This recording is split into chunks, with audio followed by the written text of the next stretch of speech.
जिन्होंने न्यूरोथेरेपी या अर्धनारीश्वर चिकित्सा नाम पहले सुना है, ऐसे कोई हैं जिन्होंने ये नाम पहले सुना है? आपने सुना है? कहाँ से सुना आपने? अच्छा, ट्रीटमेंट कराया? एक बार कराया था। आपका निवास कहाँ है? यहीं पर है। और क्या करते हैं? अच्छा, प्रोफेसर है, ठीक है। तो मतलब हम अधिकांश लोग इस नाम से नाम सुना भी होगा, लेकिन क्या होता है शायद ये नहीं देखा होगा। तो एक तो मुझे जानकारी आई। दूसरा मैं और पूछना चाहूंगा, प्रोफेशनली थोड़ा इंट्रोडक्शन मेरा हो जाए तो ऐसे देवी और सज्जन जो शिक्षा क्षेत्र से जुड़े हुए हैं, मतलब एजुकेशन से जुड़े हैं, टीचर हैं, प्रिंसिपल हैं, प्रोफेसर हैं या कुछ भी हैं, ऐसे जरा एक बार हाथ खड़ा करें। राइट हैंड अप, जो एजुकेशन के साथ जुड़े हैं। बहुत अच्छा। ऐसे जो चिकित्सा क्षेत्र के साथ जुड़े हैं, ऐसे भी कोई हैं क्या जो चिकित्सा क्षेत्र के साथ जुड़े हैं? डॉक्टर हो सकते हैं, फिजियोथेरेपिस्ट हो सकते हैं, योग से संबंध हो सकते हैं, ऐसे भी कोई हैं क्या? एक हैं। ऐसे जो प्रशासनिक तंत्र से जुड़े हैं, जो प्रशासन सरकार का, यानी दिल्ली सरकार का या स्टेट का या उसका प्रशासन वाले कौन कौन है? थोड़ा हाथ खड़ा करें। ये सभी प्रशासन वाले हैं। ओके, ठीक है, ठीक है। और जिन देवी, और कुछ ऐसी भी होंगी जो गृहिणी हैं, जो कहीं प्रोफेशनली कुछ नहीं कर रही, पढ़ाई लिखाई की होगी, लेकिन आजकल जो बड़ा दायित्व है ना, घर को संभालना, ये बहुत टेढ़ा काम है। दुनिया को संभालने के लिए लोग चल पड़ते हैं, घर संभालना बहुत टेढ़ा काम होता है। एक गृहिणी ही है जिसकी ताकत होती है, वो घर भी संभाल सकती है, दुनिया भी संभाल सकती है। तो ऐसी देवियां जो घर संभालती हैं, हाथ खड़ा करें। गृहिणी, बहुत अच्छा। आपके साथ परिचय होने से मुझे अपना विषय रखने में थोड़ी सरलता हो जाएगी। मुझे बहुत ज्यादा नहीं आता है, इसलिए कहीं गलती हो जाए ना तो उसके लिए क्षमा करना। आप सब पढ़े लिखे हो, मैं पढ़ा लिखा हूं, पर नीचे की तरफ से। ऊपर आप टॉप वाले हैं, मैं नीचे की तरफ से पढ़ा नहीं कर रहा हूं। थोड़ा सा ही ऐसा है, इसलिए कहीं शब्दों में अंतर हो जाए। हो सकता है मेरा शब्द अच्छा ना है, तो आप भावना समझ जाना। इतना ही मेरा निवेदन है। जिस विज्ञान को अभी हम यहाँ प्रैक्टिकल करेंगे और जो इसके विज्ञान के बारे में भी हम जानेंगे, ये नाम से ही हमको पता चलता है, अर्धनारीश्वर। जब ये हम देखते हैं तो भगवान शिव का हमारे का स्वरूप समझ में आता होगा। शिव का स्वरूप समझ में आता होगा। अर्धनारीश्वर मतलब शिव और पार्वती, ऐसा नजर है। सही तो नजर आता होगा। लेकिन ये चिकित्सा से कैसे जुड़ा हो सकता है? मन में प्रश्न आएगा। भाई अर्धनारीश्वर समझ में आता है, लेकिन चिकित्सा का मतलब क्या है? एजुकेशन, इसका ट्रीटमेंट से मतलब क्या है? वो तो भगवान तो मूर्ति और वो मंदिर का विषय है, वो इलाज के साथ कहां जुड़ा हो सकता है? एक मन में सहज प्रश्न आएगा। या फिर आएगा शिव और पार्वती मतलब हम तो स्त्री और पुरुष से मिलकर ही बने, इतना ही आएगा। क्योंकि शुरुआत में मेरे मन में भी यही प्रश्न आ रहा था। जब ये विज्ञान के बारे में अध्ययन करने लगा मैं, तो मुझे ये प्रश्न आ रहा था जो मैंने आपके साथ शेयर किया है। तो ये जो अर्धनारीश्वर शब्द प्रयोग करते हैं, इसका संबंध भगवान शिव से भी है, और हम सब बैठे हैं देवी और सज्जन, हमसे भी है। क्योंकि हमारे वेदों में एक शब्द वाक्य लिखा है, यत् पिंडे तत् ब्रह्मांडे और यत् ब्रह्मांडे तत् पिंडे। ऐसा कहा है, जो ब्रह्मांड में वो पिंड में है, और जो पिंड में है वो ब्रह्मांड में, ऐसा कहा है। हम सबका शरीर अर्धनारीश्वर ही है। सबका शरीर अर्धनारीश्वर है। कैसे अर्धनारीश्वर है? एक चीज तो हम कॉमन जानते हैं कि भाई स्त्री और पुरुष के संयोग से हमारा निर्माण हुआ, इसीलिए क्रोमोसोम की बात हम बोल सकते होंगे। लेकिन इतना ही नहीं है, शरीर का total system, top to bottom, सिर से लेकर पांव तक, अंदर और बाहर, केवल और केवल अर्धनारीश्वर है, इसके अलावा कुछ नहीं। और भगवान शिव का जो स्वरूप है, जब मेरे समझ में आया तो मेरे नीचे से ऊपर ना ब्लास्ट हो जाना, मेरा जैसे ना एकदम दिमाग बम फट जाना होता ना, ऐसा मेरे अंदर हो गया। पूरा भयंकर कांपा मैंने, यार ये क्या हुआ, ये ऐसा है क्या? ऐसा समझ में मेरे आया, जो थोड़ा सा मैं बताऊंगा, कुछ प्रैक्टिकल कराऊंगा। हम अगर अपने शरीर को देखें तो हमारा शरीर दो भाग में विभाजित है, एक लेफ्ट और एक राइट। जो लेफ्ट में है वो सेम चीज राइट में है, ऐसा नहीं है। अंदर ढूंढो चाहे बाहर ढूंढो, अंदर भी जो लेफ्ट में है वो राइट में है, और जो बाहर भी जो लेफ्ट में है वो राइट में है। आंख हमारी अगर बाईं तरफ है तो दाईं तरफ भी है, कान हमारा बाईं तरफ भी है तो दाईं तरफ भी है, ब्रेन हमारा इधर राइट हेमिस्फीयर भी है तो लेफ्ट हेमिस्फीयर भी है। मेरा शोल्डर देखने पर ये बाजू इधर नजर आता है तो इतनी हड्डियां मसल सारे उतनी इधर नजर आती हैं। टोटल देखें तो रिब्स हो, चाहे पेल्विक एरिया हो, चाहे टांगे हो, देखने पर ढांचा, पूरा ढांचा जो मसल्स और बोन से मिलकर बना है, ये दो भाग में विभाजित है, राइट एंड लेफ्ट। जैसे कार होती है ना, चार पहियों पर चल रही होती है, इक्वल बैलेंस वाली होती है। तो नंबर एक ढांचा जो दोनों तरफ विभाजित है। जो मध्य में है वो एक है, जो बीच में है, जो सेंटर में है वो एक है। जैसे तराजू के है ना, पलड़े तो दो होते हैं, लेकिन जो बीच में कांटा होता है ना, वही एक होता है। और वो कांटा थोड़ा भी झुक जाए या झुका दिया जाए तो सोने वाले अगर बोले ना तराजू में, बड़ी वाली में तो अरबों खरबों का दाएं बाएं हो सकता है अगर बड़ी तराजू में सोना तोल दिया तो। केवल कांटा थोड़ा हिल से ही। सोनार भी हमको पता है उसके अंदर कवर करके रखता है कि थोड़ी हवा का भी प्रेशर आ गया और ये डिसबैलेंस हो गया, ये पलड़ा, तो सोना चांदी हीरे जवाहरात का मामला ही बदल जाएगा। तो सेंटर में है वो एक है, नाक सेंटर में है एक है, मुंह सेंटर में है एक है। हम यहीं अंदर भी अगर देखना चाहें तो यहां हमारा थायराइड ग्लैंड एक है, थाइमस ग्लैंड एक है, लंग्स दो हैं, दाएं और बाएं, लेकिन हृदय मध्य में है इसलिए एक है, किडनी दो हैं, दाएं और बाएं, लेकिन लीवर मध्य में है इसलिए एक है, स्टमक मध्य में है इसलिए एक है। जब इंटेस्टाइन बड़ी होती है तो एक तरफ असेंडिंग हो जाती है, दूसरी तरफ डिसेंडिंग हो जाती है। टेस्टिस और ओवरीज दो हैं, यूट्रस और पेनिस एक है। जो भी मध्य में है वो एक है और दाएं और बाएं हैं वो दो हैं। ध्यान रखना, जब मैं ये चीजें पढ़ने लगा और इसके बाद जब मैं और अंदर डीप में पहुंचा, केमिकल्स में पहुंचा, इलाज तो करता ही था, मैं देख रहा था शिव और पार्वती का वो स्वरूप, पढ़ा था और सुना था कि दुनिया के पहले शल्य चिकित्सक सुश्रुत नहीं थे, शिव थे। उन्होंने गणेश को जो धड़ था, एक जानवर के धड़, बच्चे के धड़ को एक इंसान के धड़ पर ट्रांसप्लांट किया, और ऐसा ट्रांसप्लांट किया, आज तो इम्यूनिटी खत्म हो जाती है, करनी पड़ती है। किडनी ट्रांसप्लांट करो, इम्यूनिटी खत्म करनी पड़ती है। बाहर घूमने से पहले मास्क लगा के, अब तो सब ज्यादातर मास्क लगाते हैं, पहले लगाता था ना, उसको ये पता था ना, भाई तेरा किडनी ट्रांसप्लांट हो गया है क्या, ऐसे ही पूछते थे। आपको भी ध्यान होगा, इम्यूनिटी खत्म होती है, लेकिन गणेश की इम्यूनिटी नहीं, गणेश का नाम लेकर हमारी इम्यूनिटी स्ट्रांग होती है। प्रथम पूज्य कौन? जिसकी सर्जरी शिव ने की है। और शिव कौन? प्रथम योगेश्वर, प्रथम चिकित्सक, आयुर्वेद के जनक शिव, मंत्र के जनक शिव। शिव से ही सारे मंत्र चलते हैं। मैं मंत्र परंपरा का व्यक्ति हूं। हनुमान जी को भी मैं उनके नाम से भी बजरंगबली की आन ऐसे बोलकर हम मंत्र में प्रयोग करते हैं।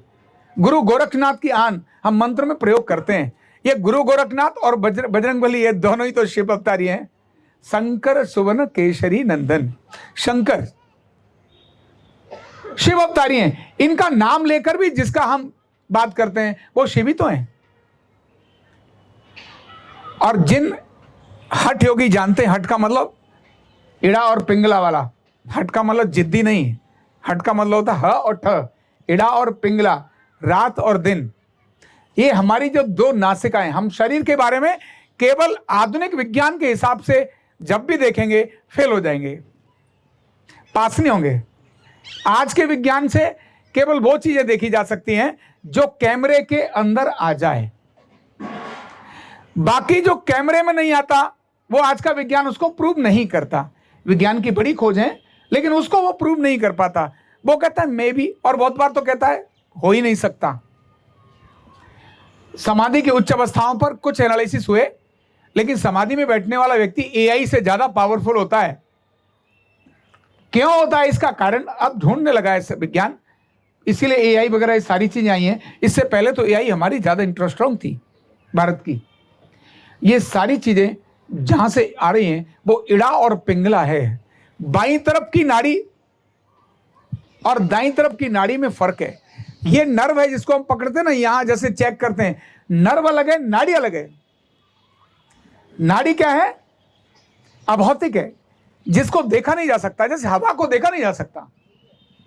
Who has seen the wind? Neither I nor you। ये मैंने सुना था, पढ़ा था कविता हवा के बारे में, कि जब पत्ते हिलते हैं तब पता चलता है कि हवा चली, तब पता चलता है। आकाश को देखें तो देख नहीं सकते, आकाश का कोई रूप रंग और आकृति नहीं है। आकाश, हवा की को वो महसूस कर सकते हैं, लेकिन हवा को पकड़ नहीं सकते, कैमरे में नहीं ले सकते हवा को। हवा चल रही है, कैमरे में कैसे पता चलेगा? क्योंकि उसका तो फोटोग्राफी नहीं होगी। हवा में धूल चले तब पता चलेगा ओ हवा चल रही है, पत्ते हिलें तब पता चलेगा, या हमसे स्पर्श हो तब पता चलेगा हवा चल रही है। तो मैं आज के विज्ञान को रेस्पेक्ट करता हूं, क्योंकि ज्ञान तो ज्ञान है, वो बहुत अद्भुत चीज है। ज्ञान तो ज्ञान है, लेकिन मैं कहता हूं भारत का ज्ञान बहुत पुराना ज्ञान है, जिसको आज के विज्ञान पर तौलना उसके साथ अन्याय है, अच्छा नहीं है। लेकिन फिर भी उसके इफेक्ट्स को जरूर, जैसे मैंने कहा ना, बाएं हाथ और दाएं हाथ, ये आज का विज्ञान नहीं है। आज का विज्ञान तो बेशक 300-400 साल पहले पैदा हुआ होगा, लेकिन भारत का विज्ञान तो हजारों साल पहले है। तो इसलिए दोनों को कंपेयर नहीं करूंगा, और आप भी उससे तौलिए मत, पुराने विज्ञान से जानिए। नाभि को आज भी आज का विज्ञान मानता नहीं, नाभि को नहीं मानता। मैं गंगाराम में 2 साल डॉक्टर रहा, 5 साल भारत के राष्ट्रपति का चिकित्सक रहा, उससे पहले 5 साल में दिल्ली हाईकोर्ट के केवल जजेस का चिकित्सक था। अनेक सारी सेमिनार्स राष्ट्रपति भवन की, पार्लियामेंट की और देश और दुनिया मैंने की। अनेक विद्वानों से मेरा संवाद हुआ, और उन विद्वानों में जो सच में विद्वान थे, जो ईगो लेकर नहीं आ रहे थे, वो उन्होंने कहा yes you are right Ramgopal Dikshit, ये सही है आप जो बोल रहे हैं। ईगो वाले की बात अलग है, वो तो कहा नाड़ी काट के दिखाओ, नाभि होती ही नहीं है, वो मतलब वो बेमतलब की बात होती है। लेकिन नाभि है, हम जानते हैं। रावण को अनेक बार मारा, सारी बाजुएं काट दी, सिर काट दिए, मरा नहीं, केवल नाभि खराब कर दी, रावण मर गया। ये हम सब मनाते हैं, करते, इसलिए विज्ञान की बात कर रहा हूं। जब मैं डीएनए को देखने लगा और डीएनए के बारे में मैंने स्टडी करी, वो मेरा दिमाग खराब हो गया। डीएनए को भी जब मैंने ऐसे खोला, मतलब जो देखा उसका चित्र, तो उसके भी डबल हाइलेक्स हैं, एक नहीं है। सीढ़ी ऐसी बनती है, आपके दादे परदादे और उनके और सारी पीढ़ियां क्या हैं, डीएनए से निकाल करके बताया जा सकता है। वो डीएनए एक एसिड है और एक अल्कलाइन है, ये एक इड़ा है और एक पिंगला है। जो डबल हाइलेक्स है ना, वो इड़ा और पिंगला है। डीएनए न्यूक्लिक एसिड बोलते हैं, और उसके अंदर अल्कलाइन भी है, दोनों चीजें हैं। और हमारे शरीर के अंदर सारी हलचल, क्रॉनिक डिजीज का कारण डीएनए होता है। बिना डीएनए, हर सेल में तो डीएनए है, बिना उसकी बिना वक्त के कैसे हो जाएगा? और विज्ञान के जो लोग हैं वो तो जानते हैं, इस बात को जानते हैं। तब ये पूरा विज्ञान शरीर के बारे में जाना, जानने के बाद मुझे समझ आया कि वो जो शिव और पार्वती का स्वरूप है, वो केवल स्त्री पुरुष का स्वरूप नहीं है, वो बैलेंसिंग का स्वरूप है। किसका स्वरूप है वो? बैलेंसिंग। ये योग से इतने सारी बीमारियां ठीक होती हैं, शरीर और मन सब ठीक होता है, क्योंकि वो योग में नाड़ी शोधन प्राणायाम कराते हैं, इड़ा और पिंगला यानी अर्धनारेश्वर का बैलेंस कराते हैं। आयुर्वेद के अंदर भी तीनों जो दोष है ना, बात पित्त कफ जिनको बोलते हैं, इनके कारण बीमारी आती है। आयुर्वेद की परिभाषा ही है समदोषा समग्निश समधातु मलक्रिय प्रसन्न आत्मेंद्रिय मन स्वास्थ्य इति विधीयते। समदोष है, जिसके दोष क्या है? समान, बात पित्त कफ। समदोषा समग्निश, अग्नियां। आज का विज्ञान उन अग्नियों के बारे में नहीं जानता, एक ही अग्नि के बारे में जानता है। वो कौन सी है? जठराग्नि। या दूसरी के बारे में जानता है, वो है क्रोधाग्नि। खाना न मिले तो गुस्सा आता है, तो दो के बारे में जानता है। समदोषा समग्निशा समधातु, 7 धातु समान होनी चाहिए, बैलेंस होना चाहिए। हम में से ऐसे कौन कौन है जो गाड़ी चला लेते हैं, कार चला लेते हैं? हाथ खड़ा हो जरा, जो कार चला लेते हैं। अगर मैं ये पूछता तो ज्यादा अच्छा था जो कार नहीं चला लेते, पर मैंने जान के ये पूछा। अगर व्हील इंबैलेंस हो जाए कार का और थोड़ा सा ही हो जाए तो क्या होगा बताओ? गाड़ी एक तरफ भागेगी। मिस्त्री के पास लेके जाओ, अब गाड़ी आपकी एक तरफ भाग रही है, आप दूसरी तरफ 1 क्विंटल वाला व्यक्ति बिठा दो तो क्या गाड़ी आपकी सीधी चलेगी? बोलो। 10 क्विंटल का बिठा दो अपोजिट साइड तो क्या गाड़ी उधर भागेगी? किधर भागेगी? जिधर व्हील इंबैलेंस हो रखा है। लड़ाई हो गई थी मेरे गाड़ी के कार वाले से। मेरी गाड़ी भाग रही थी, उन्होंने कहा सर इसमें 1 ग्राम वजन लगेगा। मैंने पागल हो गया है? मेरे भाई साहब 80 किलो के मैंने बिठाए, तब गाड़ी चल नहीं पेरी थी, तो भी डिवाइडर से टकरा रही थी। तू 1 ग्राम वजन में मेरी गाड़ी का सीख कर देगा? वो कहता साहब अगर मैंने 1.25 ग्राम लगा दिया ना तो इधर भागेगी। 1 ग्राम वजन से गाड़ी डिसबैलेंस होती है। तो ये शरीर डिसबैलेंस होता है बहुत हल्की चीजों से। बाएं और दाएं का ढांचे का डिसबैलेंस हो जाए, माइनर डिसबैलेंस हो जाए, पैरालिसिस होता है ना, तो पूरा यहां से यहां तक पैरालिसिस होता है। कभी ये टांग और ये बाजू ऐसा नहीं होता, कंप्लीट। इतना बारीक माइंडली भगवान ने हमारा शरीर बनाया। 72,000 नाड़ियों को डिवाइड किया है, 72,000 को डिवाइड किया है, इतना बारीकी से बनाया है। माइनर डिसबैलेंस मैं तो देखता हूं, अब तो लाखों लोगों को देखा, और यही नहीं दुनिया के अंदर देखा, मैं भी आपको बताऊंगा। माइनर डिसबैलेंस, इसीलिए मैंने डेफिनेशन दी है, और वो डेफिनेशन ऐसी दी है, डिसऑर्डर, डिसईज, डिसबैलेंस। आपकी ईज डिस है, आप थोड़ी देर बैठ नहीं पा रहे क्योंकि आपकी ईज क्या हो रखी है?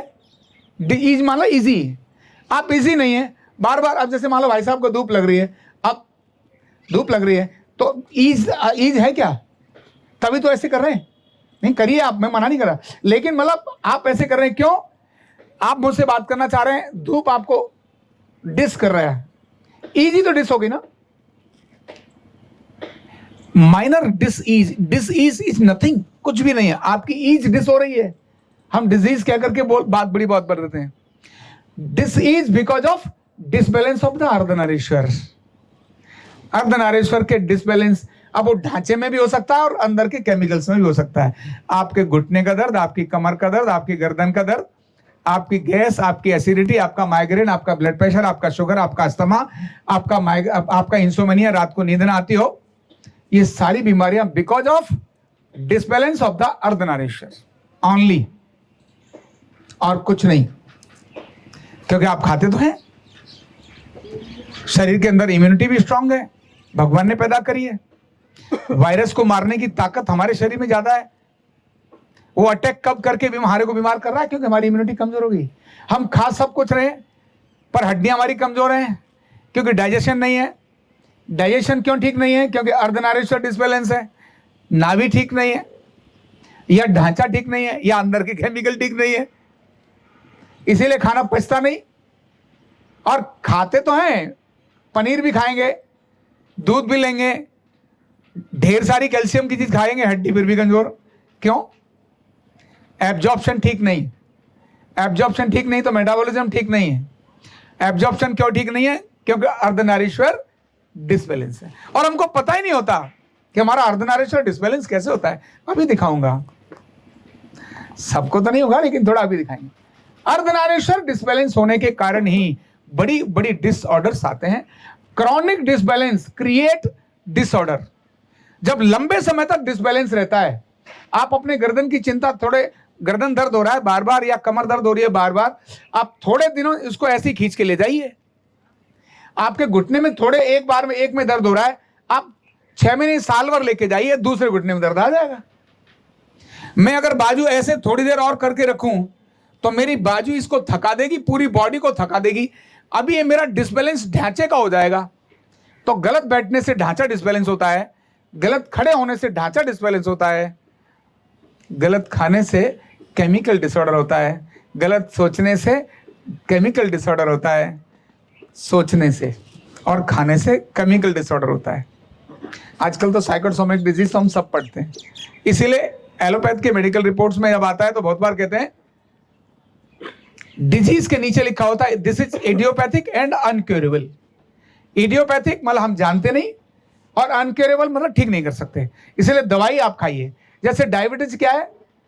अनक्योरेबल डिजीज। ब्लड प्रेशर क्या है? Idiopathic and अनक्योरेबल। अस्थमा क्या है? Idiopathic and अनक्योरेबल। एसिडिटी क्या है? Idiopathic and incurable. मतलब उसके अंदर कुछ भी क्योरेबल वो आगे लिखते नहीं। एंटासिड देंगे लेकिन लाइफ टाइम एंटासिड खानी पड़ेगी। ब्लड प्रेशर की दवाई देंगे, लंबे समय खानी पड़ेगी। शुगर की दवाई देंगे, लंबे समय खानी पड़ेगी। रिवर्सेबल नहीं है। अगर अर्धनारीश्वर रिवर्सेबल हो गया तब फिर बाकी सारी चीजें ठीक होती चली जाएंगी। तो ये जो विज्ञान है अपना, ये विज्ञान अर्धनारीश्वर को बैलेंस करने का काम करता है। न्यूरोथेरेपी का कंप्लीट कोर्स सीखने के लिए जुड़िए हमारे ऑनलाइन ट्रेनिंग प्रोग्राम से और जानिए करीब 100 बीमारियों का इलाज बिना दवा और बिना मशीन के। इस न्यूरोथेरेपी ऑनलाइन ट्रेनिंग प्रोग्राम से आप घर बैठे बन सकते हैं गवर्नमेंट सर्टिफाइड न्यूरोथेरेपिस्ट। रजिस्ट्रेशन के लिए नीचे दिए गए नंबर पर अभी कॉल करें। और हाँ, हमारे वीडियो को लाइक करना, शेयर करना और चैनल को सब्सक्राइब करना बिल्कुल भी ना भूलें। धन्यवाद।